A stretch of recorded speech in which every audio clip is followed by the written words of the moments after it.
Sir నమస్తే అండి. నమస్కారం అండి. కేటీఆర్ గారిని అరెస్టు విచారణలో అసలుకి ఈ రాష్ట్రంలో ఎటు చూసినా ఇదే టాపిక్ నడుస్తా ఉంది. రేవంత్ రెడ్డి గారు టార్గెట్ చేశారా పర్సనల్‌గా? లేపోతే ఆయన ప్రోటోకాల్ ప్రకారం వెళ్తున్నారు అనుకుంటున్నారా మీరేమన్నా? టార్గెట్ చేశారండి. డైవర్షన్ పాలిటిక్స్ చేస్తున్నాడు. కేటీఆర్ గారు ఇప్పుడు రైతు బంధు మీద 15,000 అని చెప్పి మన ఏదైతే హామీ ఇచ్చిందో కాంగ్రెస్ పార్టీ, అది ఇప్పుడు 15,000 కాకుండా 12,000 ఇస్తామని చెప్పిన తర్వాత మన కేటీఆర్ గారు దాని మీద చాలా విషయాన్ని తీసుకొని చాలా ఉద్ధృతంగా తెలంగాణ వ్యాప్తంగా అందరికీ మోటివేట్ చేసినట్టు అందరి రైతుల పక్షాన మాట్లాడుతున్నాడు. ఆ ఆ యొక్క గట్టి విషయాన్ని మనం దాన్ని మరుగుపరచాలి, డైవర్షన్ చేయాలనుకుంటే అది కేటీఆర్ని అరెస్ట్ చేయించాలి.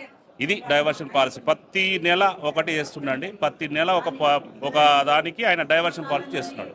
ఓసారి అల్లు అర్జున్ అంటాడు, ఓసారి హైడ్రా అంటాడు, ఒకసారి లగచర్లు వేసుకున్నాడు, ఒకసారి కేటీఆర్ గారు వాళ్ళ పార్టీలు చేసుకుంటూ దాన్ని ఏదో రేవు పార్టీలాగా చిత్రీకరించాడు, ఆ రకంగా మార్చాడు. ప్రతి దానికి దేనికైనా సరే దానికి తగ్గట్టుగా ఇంకోటి రెడీ చేసుకుంటున్నాడు. ఎందుకంటే ఆయన పేరు ఎక్కడ ఇది కాకుండా పబ్లిక్లో బదలాం కావద్దనే ఉద్దేశంతో ఏ విషయానికి ఆ విషయాన్ని రెడీగా చేసుకొని డైవర్షన్ పాలిటిక్స్ చేస్తుంది తప్ప ఎలాంటి డెవలప్మెంట్ లేదు. ఉన్న డెవలప్మెంట్ ఆగిపోయింది. ఎక్కడ కూడా రైతులు ఊర్లలో వెళ్తే ఇప్పుడు రైతులు చెప్తారు, మేము చెప్పాల్సిన అవసరమే లేదు. ప్రతి ఒక్క రైతు ఎట్లా ఉన్నాడంటే అసలు ఈ కాంగ్రెస్ పార్టీని ఎందుకు గెలిపించామా అని చెప్పి తలకాయ కొట్టుకుంటున్నారు. ఏ రైతుకు కూడా ఈరోజు పెట్టుబడి సాయం అందట్లేదండి. ఎవరు చేశాడు ఈయన రైతు రుణమాఫీ? ఎంతమంది చేశాడు? ఏ ఊర్లో పోయినా కొంతమంది మాత్రమే రుణమాఫీ చేశాడు. ఈ 138,000 కోట్ల అప్పు ఇప్పటికే చేసేసాడు ఆల్రెడీ. అంటే ఇంకెంత అప్పు చేస్తాడో తెలియదు, ఏం చేస్తాడో తెలియదు. ఆయనకు అసలు అవగాహన లేదు. ఇంత ముందుకు ఎక్కడ కూడా మంత్రి చేసే పాపాన పోలేదు.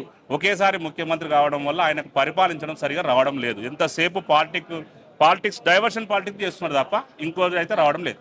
కేటీఆర్ గారిని అరెస్ట్ చేయడం కోసం ఈడీలని వాళ్ళని అలాగే ఏసీబీ వాళ్ళని తీసుకురావడం, వాళ్ళందరూ ఇన్వాల్వ్మెంట్ చేయడం, అలాగే కేటీఆర్ గారికి ఉన్నటువంటి ప్రాథమిక హక్కులు ఏదైతే ఉన్నాయో వాటిని కూడా నిర్మూలించడం, ఆయన రోడ్డు మీద నిలబెట్టడం ఇవన్నీ చూస్తుంటే మీకు ఏమనిపిస్తుంది? అదంతా ఒక ఆయన దృష్టిలో పెట్టుకొని కావాలని చేస్తున్నలాగా ఉందండి. ఇదంతా ఇది ఒక డ్రామా, మన పొలిటికల్ డ్రామా లాగానే ఉంది తప్ప ఇందులో ఎలాంటి నిజం లేదు.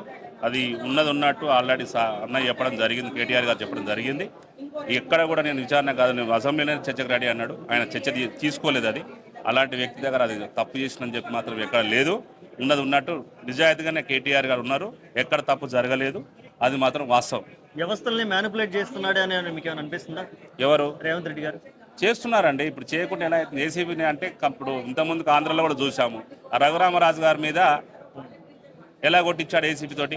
ఎవరు? జగన్మోహన్ రెడ్డి గారు. ఆ టైప్ ఈయన కూడా చేస్తున్నాడు. సేమ్ జగన్ పరిస్థితి ఈయన పరిస్థితి. రేపు రాబోయే రోజులలో ఏదైతే ఆంధ్రప్రదేశ్లో జగన్మోహన్ రెడ్డికి జరిగిన పరిస్థితి ఉందో అలాంటి పరిస్థితి మన రేవంత్ రెడ్డి గారు జరగబోతుంది. ఇంకా దారుణంగా జరగబోతుంది. అలాంటి సేమ్ పరిపాలన నడుస్తుందండి. ఎలాంటి డెవలప్ లేదు. రాజకీయాలు, డైవర్షన్ పాలిటిక్స్ తప్ప ఇంకెలాంటి అభివృద్ధి జరగట్లేదు.